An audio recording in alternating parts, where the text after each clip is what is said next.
प्रिय छात्रों, Verde Hindi classes में आपका स्वागत है। प्रिय छात्रों, कक्षा 11 के हिंदी काव्य के पाठ्यक्रम में सूरदास के विनय के पद, वात्सल्य के पद और भ्रमर गीत के पद संकलित हैं। सूरदास भाग 1 के अंतर्गत आपको विनय के पद, भाग 2 के अंतर्गत वात्सल्य और भ्रमर गीत के पद और भाग 3 में भ्रमर गीत के कुछ पद और भाग 4 में शेष बचे हुए इन भ्रमर गीत पदों की आज हम सब पढ़ेंगे और इनका व्याख्या सीखेंगे। निस दिन बरसत नैन हमारे, सदा रहती बरसारी तू हम पर, जब तय श्याम सिधारे। दृगयंजन न रहत निसी बासर, कर कपोल भय कारे।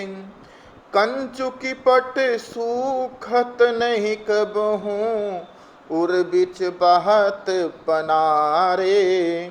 आंसू सलिल सबय भई काया, पल न जात रिस टारे। सूरदास प्रभु इह परोखो, गोकुल काहे बिसारे। निस दिन बरसत नैन हमारे। प्रिय छात्रों, उद्धव के द्वारा दिए गए योग और निर्गुण ब्रह्म के उपदेश को सुनकर गोपियाँ श्री कृष्ण के प्रति प्रेम प्रदर्शित करती हुई अपनी दारुण दशा का वर्णन करती हुई उद्धव से कहती हैं कि हे उद्धव, निस दिन बरसत नयन हमारे। निस का अर्थ है रात्रि और दिन का अर्थ है दिन। रात्रि और दिन हमारे नेत्र आंसुओं के रूप में बरसते रहते हैं। निस दिन बरसत नयन हमारे, रात दिन श्री कृष्ण की याद में हमारे नेत्र आंसुओं के रूप में हमेशा बरसते रहते हैं। सदा रहती बरसा ऋतु हम पर, जब तय श्याम सिधारे। गोपियाँ कहती हैं कि जब से श्याम सिधारे, जब से हमें श्री कृष्ण छोड़कर गए हैं, तब से हम गोपियों के ऊपर सदैव वर्षा ऋतु छाई रहती है। वास्तविकता में श्याम रंग के मेघों बादलों के चले जाने के बाद तो वर्षा ऋतु समाप्त हो जाती है, लेकिन यहाँ पर हमारे श्याम श्री कृष्ण के चले जाने के बाद भी वर्षा ऋतु अर्थात अश्रु वर्षा हम गोपियों के ऊपर छाई हुई है। और इस वर्षा के कारण, इस अश्रु वर्षा के कारण दृग अंजन न रहत निस बासर। निस का अर्थ है रात्रि और बासर का अर्थ है दिन में। दृग का अर्थ है नेत्र और अंजन का अर्थ है काजल। दृग अंजन न रहत निस बासर। इन आंसुओं के कारण हमारे नेत्रों में कभी भी ना तो दिन में और ना तो रात में काजल टिक पाता है। आंसुओं के साथ वह काजल बहते रहते हैं और उन्हें पोंछते पोंछते कर कपोल भय कारे। कर का अर्थ है हाथ और कपोल का अर्थ है गाल। हमारे हाथ और गाल उन आंसू मिश्रित कज्जलों को पोंछते पोंछते काले पड़ गए हैं। कंचु की पट सूखत नहीं कबहूँ। कंचु की पट अर्थात हमारा चोली का वस्त्र सूखत नहीं कबहूँ, उर्बिच बहत पनारे। हमारी चोली कभी सूख नहीं पाती, क्योंकि हमारे उर अर्थात हमारे हृदय पर हमेशा आंसुओं के पनाले अर्थात आंसुओं की धाराएं बहती रहती हैं। हमारा वह कंचुकी का वस्त्र कभी सूखने नहीं पाता, क्योंकि निरंतर अश्रुधारा बहने के कारण हमारे उर बिच बहत पनारे, हमारे हृदय के बीच में हमेशा पनाले अर्थात आंसुओं की धाराएं बहती रहती हैं। आंसू सलिल सबय भई काया, पल न जात रिस टारे। अब तो ऐसा प्रतीत होता है कि मानो हमारा शरीर ही आंसुओं में परिवर्तित हो गया है। आंसू सलिल सबय भई काया, पूरी काया, पूरी शरीर ही ऐसा लगता है जैसे आंसुओं में परिवर्तित हो गई, अर्थात अश्रुमय हो गई हो। पल न जात रिस टारे, अब तो कामदेव का क्रोध भी एक पल के लिए भी, रिस का अर्थ है क्रोध, अब तो कामदेव का क्रोध भी एक पल के लिए भी शांत नहीं हो रहा है। इसलिए सूरदास प्रभु इह परेखो, गोकुल काहे विसारे। सूरदास जी कहते हैं कि गोपियाँ कहती हैं कि हे उद्धव, हमें तो यह परेखो, इसी चीज़ का पछतावा है, पश्चाताप है, दुख है कि श्री कृष्ण मथुरा गए तो गए, लेकिन गोकुल और गोकुल के निवासियों को उन्होंने क्यों भुला दिया। गोकुल काहे विसारे, श्री कृष्ण मथुरा गए तो गए, लेकिन गोकुल और गोकुल के निवासियों को उन्होंने क्यों भुला दिया। अगला पद, उद्धव भली भई ब्रज आए, विधि कुलाल कीन्हे कांचे घट, ते तुम आनि पकाए। रंग दीन्हो हो कान्हे सामरे, अंग अंग चित्र बनाए। पाते गरे ननैन नेहते, अवधि अटा पर छाए। ब्रज करी आमा जोग ईधन करी, सुरति आनि सुलगाए। फूक उषास बिरह प्रजरिन संग, ध्यान दरस सियराए। भरे सपूरन सकल प्रेम जल, छुअन न काहू पाए। राज काज तय गए सूर प्रभु, नंद नंदन कर लाए। उद्धव भली भई ब्रज आए। प्रिय छात्रों, उद्धव श्री कृष्ण का संदेश लेकर ब्रज में आए हुए हैं। गोपियों को अपने निर्गुण ब्रह्म और अपने योग का उन्होंने उपदेश दिया है, किंतु उद्धव का कोई भी कथन गोपियों को स्वीकार नहीं है। वह उन पर व्यंग करती हुई कहती हैं कि उद्धव भली भई ब्रज आए। हे उद्धव, आपने बड़ा अच्छा काम किया कि जो ब्रज चले आए। यदि आप ब्रज न आए होते तो शायद हम गोपियों को इस बात का एहसास ना होता, पता न चलता कि हम श्री कृष्ण के प्रेम में कितनी पक चुकी हैं, हम श्री कृष्ण से कितना प्रेम करती हैं कि किसी अन्य प्रलोभन में भी श्री कृष्ण के प्रेम का परित्याग नहीं कर सकती। विधि कुलाल कीन्हे कांचे घट, विधि का अर्थ है ब्रह्मा या विधाता और कुलाल का अर्थ है कुम्हार। विधाता रूपी कुम्हार ने हमारे शरीर को कच्चे घड़े के समान बनाया था, कांचे घट, कच्चे घड़े के समान बनाया था। इस कारण जिनके टूटने अथवा गल जाने का भय था, लेकिन ते तुम आनि पकाए, उन्हें तुमने आकर पका दिया। अब हमारा यह कच्चा घड़ा, शरीर रूपी कच्चा घड़ा कभी भी ना तो गलेगा ना तो टूटे फूटेगा। रंग दीन्हो हो कान्ह सांवरे, अंग अंग चित्र बनाए। हमारे इस शरीर रूपी घड़े को, हे उद्धव, आपने हमारे इस शरीर रूपी घड़ों को प्रिय श्री कृष्ण के विविध रंगों से रंग दिया है। रंग दीन्हो हो कान सांवरे, हमारे इस शरीर रूपी घड़ों को आपने प्रिय श्री कृष्ण के लीलाओं रूपी विविध रंगों से रंग दिया है और अंग अंग चित्र बनाए। इनके प्रत्येक अंग पर विभिन्न प्रकार के आपने चित्र बना दिए हैं। उन्होंने जो ब्रज में लीलाएं की हैं, उन समस्त लीलाओं के चित्र हमारे अंगों पर अब बन चुके हैं। पाते गरे न नयन नेहते, अवधि अटा पर छाए। श्री कृष्ण के मथुरा चले जाने के बाद पाते गरे न नयन नेहते, ये हमारे जो कच्चे घड़े हैं ये गल नहीं पाते। किससे? नयन नेहते, आँखों से बहते हुए नेह का अर्थात स्नेह प्रेम, प्रेम रूपी अश्रु जल से एक गल नहीं पाते, क्योंकि अवधि अटा पर छाए, अवधि रूपी ये अटारी पर रखे गए थे। श्री कृष्ण कह के गए थे कि एक निश्चित अवधि में वह ब्रज पुनः वापस आ जाएंगे।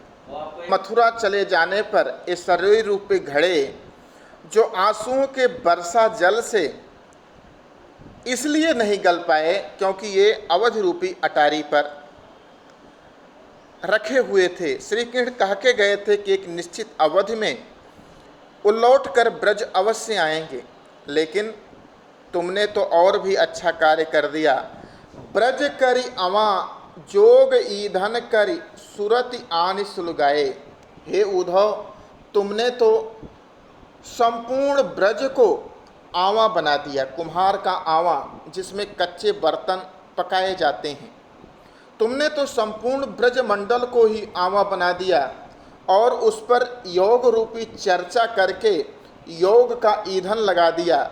और सुरति आन सुलगाए, सुरति का अर्थ है स्मृति, श्री कृष्ण की स्मृति दिलाकर उसमें उस आग को तुमने सुलगा दिया। फूंक उसास बिरह प्रजरिन संग, और हम गोपियों की श्री कृष्ण के विरह रूपी निश्वास की वायु से उसे प्रज्वलित कर दिया। और जब वह घड़ा उस आवा में पूर्ण रूप से पक गया तो ध्यान दरस सियराए, श्री कृष्ण के ध्यान दर्शन का ध्यान करा करके श्री कृष्ण का दर्शन अवश्य प्राप्त होगा। उस आवा को तुमने शीतल कर दिया। अब तो भरे सपूरन सकल प्रेम जल, अब तो यह मेरा शरीर रूपी घड़ा पूर्ण रूप से श्री कृष्ण के प्रेम रूपी जल से भरा हुआ है। छुअन न काहू पाए, अब इसका स्पर्श श्री कृष्ण के अलावा, छुअन का अर्थ है स्पर्श, इसका स्पर्श श्री कृष्ण के अलावा और कोई नहीं कर सकता। राज काज तय गए सूर प्रभु नंद नंदन कर लाए। सूरदास जी कहते हैं, गोपियाँ कहती हैं कि हे उद्धव, यह घड़ा हमारा जो है, ये शरीर रूपी घड़ा श्री कृष्ण के लिए ही सुरक्षित है, जो राजकाज के लिए गए हैं, जो किसी राज्य कार्य के लिए मथुरा गए हैं। जब भी वह लौटेंगे तो उन्हें ये घड़े अर्थात हमारे शरीर अनुछुए प्राप्त होंगे। नंद नंदन कर लाए, नंद नंदन को ही ये शरीर स्पर्श करने को प्राप्त होगा। अगला, अखियाँ हरि दर्शन की भूखी, कैसे रहती रूप रस राची, ए बतियाँ सुनी रूखी। अवधि गनत इकटक मग जोवत, तब इतनो नहीं झूखी। अब यह जोग संदेशो सुनी सुनी, अति अकुलानी दुखी। बारक वह मुख आन दिखावहूँ, दुहि पय पिबत पतूखी। सूर सुकत हठी नाव चलावत, ए सरिता है सूखी। प्रिय छात्रों, सूरदास ने इस पद में गोपियों की कृष्ण भक्त का भावात्मक स्वरूप प्रस्तुत किया है। उद्धव निर्गुण भक्ति एवं योग की बातें करते हैं, जिन्हें सुनकर गोपियाँ कहती हैं कि उनकी योग की नीरस चर्चा वह नहीं सुनना चाहती, क्योंकि उन्हें श्री कृष्ण के दर्शनों की लालसा है, जिनके बिना उनके नेत्र प्यासे हैं। गोपियाँ कहती हैं, आँखियाँ हरि दर्शन की भूखी। हे उद्धव, हमारी आँखें तो श्री कृष्ण के दर्शन की भूखी हैं, हमारी आँखें श्री कृष्ण के दर्शन के लिए व्याकुल हैं। कैसे रहत रूप रस राची, ए बतियाँ सुनी रूखी। ए श्री कृष्ण और इस श्री कृष्ण के रूप के रस में, श्री कृष्ण के रूप और प्रेम के रस में कैसे रची रहती थी, कब से पगी हुई रहती थी, हमेशा उन्हीं के बारे में चिंतन किया करती थी। लेकिन ये बत्तियाँ सुनी रूखी, तुम्हारी यह योग की नीरस बातें सुनकर अब तो ये आँखें रूखी रूखी सी अर्थात व्याकुल सी प्रतीत हो रही हैं। अवधि गनत इकटक मग जोवत तब इतनो नहीं छूकी, जब तुम नहीं आए थे तब हम गोपियां जो श्री कृष्ण के आने का एक एक दिन गिनती रहती थी। अवधि गनत, श्री कृष्ण आ जाएंगे, कल आएंगे, ये जो एक एक दिन हम गोपियां श्री कृष्ण के आने के दिन को गिना करती थीं। एक टक मग जोवत, एक टक श्री कृष्ण के आने के रास्ते पर निगाह लगाए रहती थी। मग अर्थात रास्ता, जोवत अर्थात प्रतीक्षा करना। एक टक श्री कृष्ण के आने वाले रास्ते को हम देखा करती थी, उनकी प्रतीक्षा करा करती थी। तब इतनो नहीं झोंकी, तब भी ये हमारी आँखें, झूठी का अर्थ है दुखी हुई, तब भी हमारी आँखों को इतना दुख नहीं प्राप्त हुआ जितना तुम्हारे इस योग की नीरस चर्चा को सुनकर हमें दुख की प्राप्त हुई। अब यह जोग संदेशो सुन सुन अति अकुलानी दुखी, अब तो तुम्हारे इस योग के संदेश को सुनकर हमारी ये आँखें अत्यधिक अकुलानी, अत्यधिक व्याकुल हैं और अपने आप को अत्यंत दुखी अनुभव कर रही हैं। बारक वह मुख आनि दुखावो, बारक अर्थात बार एक बार हे उद्धव, तुमसे निवेदन है कि श्री कृष्ण का वह मुख हम गोपियों को दिखा दो कि जो दुह पिय पिबत पतूखी, पय का अर्थ है दूध और पतूखी का अर्थ है पत्तों के दोने में, पिबत अर्थात पिया करते थे। जो गायों को पत्ते के दोने में जिनका दूध दुहकर पिया करते थे, हमें उस श्री कृष्ण का एक बार वह मुख ले आकर दिखा दो, तभी हम तुम्हारी कृपा समझेंगे। सूर सुकत हठ नाव चलावत, ए सरिता है सूखी। सूरदास जी कहते हैं कि हे उद्धव, तुम सुकत, सुकत का अर्थ है रेत, हठी का अर्थ है जबरन नाव चलावत, नाव चलाने का प्रयास कर रहे हो। सरिता नदी है सूखी, ये सूख गई है।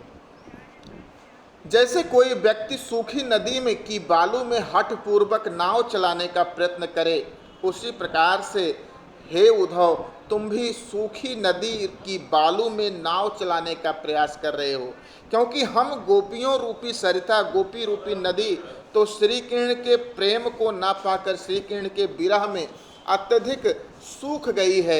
इसमें तुम्हारी योग रूपी नौका नहीं चल सकती। इसलिए हे उद्धव, तुम इस गोपियों रूपी नदी में अपने योग रूपी नौका को चलाने का प्रयास मत करो।